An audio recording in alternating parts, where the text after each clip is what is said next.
He steps in some pre-cum and the Weaver nuts on him and we finally get to see the fucking cyborg fleshlight spider looking ass up.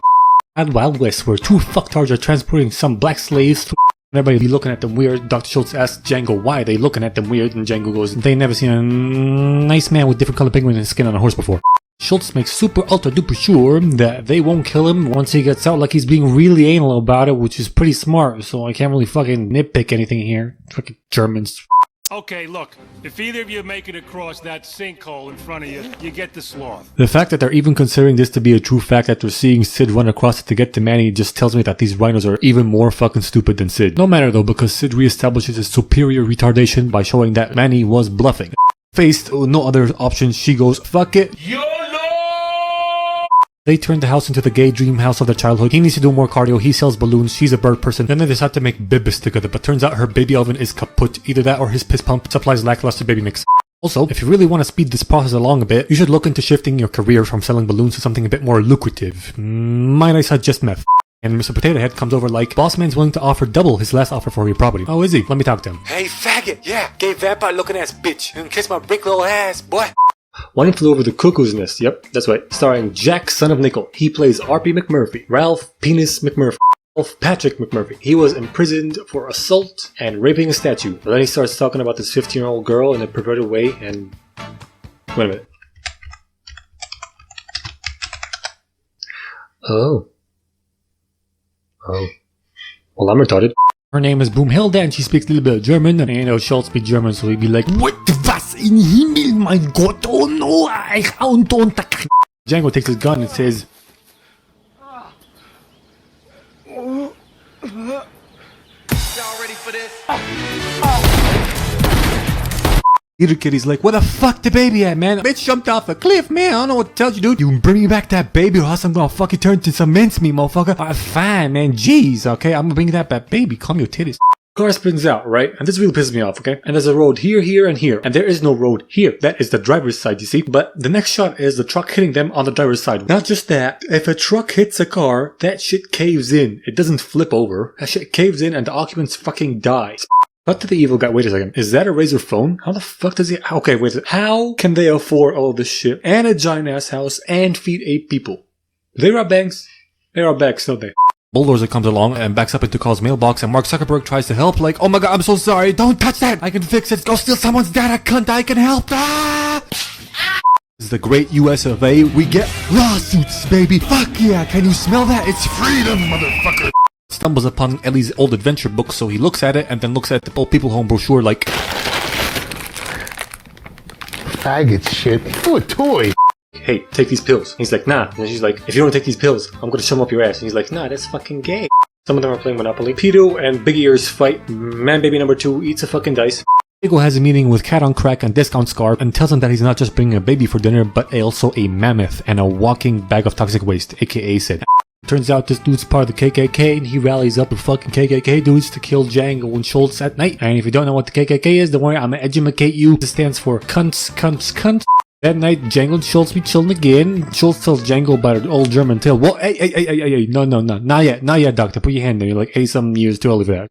Shit, I guess you're the one. So he's gonna give his powers to him using his magical walking stick. And he goes, hold my stick and say my name. That, sounds very wrong. Whee! And he sits down peacefully in his chair, but then... What the fuck is that? Turns out to be Russell. You see, he thought he found a snipe and followed under the porch. It turns out to be just a tiny mouse. And then the house took off and here we are. However, I have a question. He said he was hiding under the porch. So where the fuck is this kid in these images? And also later on we find out that Russell can't climb for shit. So this is cat piss right here. Russell takes his shit in the jungle, and with the help of some chocolate, he finds a big gay ostrich, brings it over like, I found the snipe. Listen kid, it's oh my god! Well, the Duckster has made Carl his new master because he loves him so much, but Carl is running dangerously low on fucks to give, and he wants to get rid of both him and Kevin. Kevin's gone, but not really. He's on top of the house, stockpiling food to take it to his kids. That's right, Kevin is a girl. It's official. Kevin is a gender-neutral name. If you don't agree, eat a dick. Up has spoken. They can keep throwing it around, and it finally lands in the Big Ears guy's pant leg, and it catches fire, and he starts going loco. And that's where the meme is from. I finally know where it's from. I feel like one of those Asian tourist families that goes and takes pictures of fucking water bottles in America because they're amazed by everything. saying his goodbyes to all the peeps in the ward. But Billy's sad he's leaving, right? So he wants to give him a parting gift by letting him fuck the fucking hooker that he was flirting with on the boat. And Marty thinks it's just gonna be a quickie, you know? He's just gonna get it over quickly. But no, Billy's a fucking stud, yo. Oh no.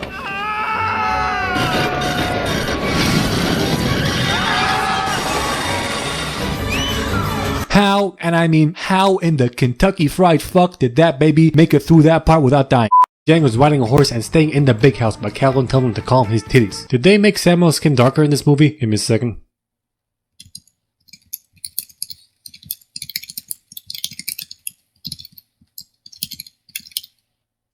Oh, shit, seems like they did. Schultz asked for Brumhilda to be sent up to his room, so the fucking assholes bring her out of the torture box and almost set Django off. They dress her up all nice and send her up to his room that night, and she's really scared because she thinks she's gonna have some forced sexy time. But little does she know he's a good guy, he don't want none. And this bitch tries to make some small talk, but he's like, eat a dick. He speaks some German to her like, Fahrrad, Achtung, Schwein. So, like, what you and Mrs. Claus do in the summertime? In some ways, Santa's always here for you. That answer is completely irrelevant to the question that she asked, okay? The question that she asked was, what do you and Mrs. Claus do in the summer? And the answer is, they fuck, kid. They fuck all summer long. Holy bazookas, that's Charles Muntz, oh my god! Oh boy, I don't give a fuck. I just want to mention that Charles must be at least 80 years old, and the fact that he might be having sex with his dogs is not too far-fetched of a theory, I'm just saying. He then proceeds to rip the huge-ass granite shit I told you about from earlier and throw it through the fucking window to escape. And frankly, I'm surprised no one woke up except for one person, because that shit was loud as fuck. However, I am not surprised as to who it is that woke up, because it was satellite dish ears. Okay, of course he'd wake up. That fucking dude can hear your fucking thoughts. Sid uses his expert snowboarding skills to get away until he doesn't and loses the baby, but it turns out to be a psych, not a baby. Wait a minute, where the fuck did they get the baby quilt from? Or like the baby wrapping thing? Yeah, the baby wrapping, whatever. Where'd they get that from? Last time I saw it was when Sid dropped Squirrel. Where'd they keep it till this moment? Inside Sid's asshole? Fuck that, I got bullshit. So goes, you gave away Kevin. I didn't set out for this shit, alright? I'm not your master too. And he calls Doug a bad dog. Now listen here, you raggedy old piece of shit. You take that back, cunt. He gets to the checkpoint where the dogs tear up the one dude and brings the house down on these motherfuckers. I hope he got a salad from that checkpoint. His family jewels must be fucking crushed. I mean, I've never ridden a horse without a salad before, but I imagine your nutsack would have its contents turn into mashed potatoes. Like the horse's spine, your nutsack just smashing into each other, just clashing, you know. Someone, yeah, I don't know. Then the fugly dad gives them a little shitty necklace that they'll lose in literally under 2 minutes. Or maybe they shove it up Sid's ass for safekeeping. Fucking, you're a dick. I hope you get polio. Divide and conquer. We separate the sins from the eye, and he's just an old man. And how the fuck does this bitch know that they're sins? Ain't nobody told her anything about no sin, okay? Hell, even fucking Freddy was like... When the demon guys leave his eye, he loses his powers. So, know what? Who told her about sins? How does she know this shit? And I don't know if this bitch is his mom, stepmom, maid, caretaker, or whatever, but she seems hella okay with the fact that the kid's been missing for 3 fucking days. He fucking in.